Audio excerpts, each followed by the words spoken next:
بسم اللہ الرحمن الرحیم۔ چینل میں آنے والے سب ناظرین کو خوش آمدید۔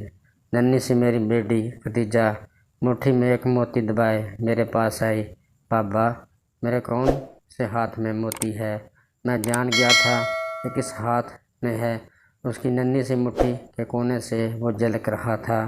اس نے ہنستے ہوئے مٹھی کھول دی۔ ننھی سی ہتھیلی پر موتی رکھا تھا۔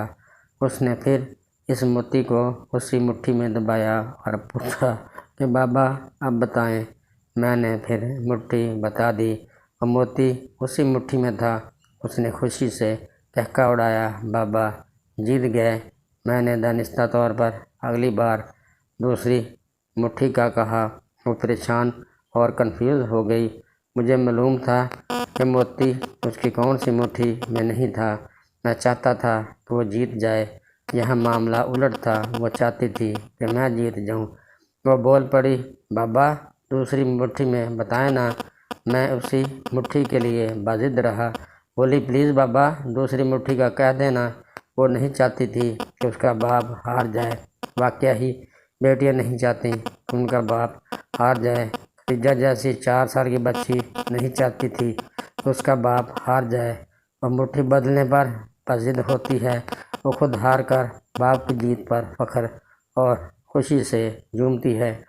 یہی خوبی ہے جس کے سبب بیٹیاں اپنی قربانیاں خود چنتی ہیں، ماں باپ کے بول نبھاتی ہیں، مان نبھاتی ہیں۔ کتنے ہی لوگوں کو جانتا ہوں جو زندگی کے مس پیج تھے، سر پھینک کر سار تسلیم غم اور زندگی ختم نہ خواہشات رہیں انہیں پورا کرنے والا۔ اپنے ماں باپ کے گھر شہزادی مٹی میں دھل گئی۔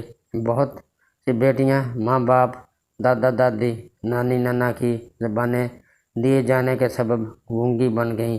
اس میں کوئی شک نہیں کہ ماں باپ اپنی اولاد کا اچھا سوچتے ہیں، اچھے وقت اور بہتر زندگی کے خواہاں ہوتے ہیں، مگر خدا نخواستہ وقت کے تھپیڑوں کا سامنا تو وہی بیٹی ماں باپ کی زبان کا مان رکھتی ہے، خود ہار جاتی ہے، مگر والدین کی جیت پر سمجھوتا نہیں کرتی، خود کو ہار کر والدین کو جتوانے کا اہتمام کرتی ہے۔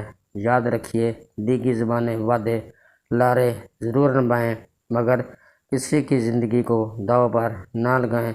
جو خود تو ہار سکتی ہے مگر اپنے باپ کو کبھی نہیں ہارنے دیتی۔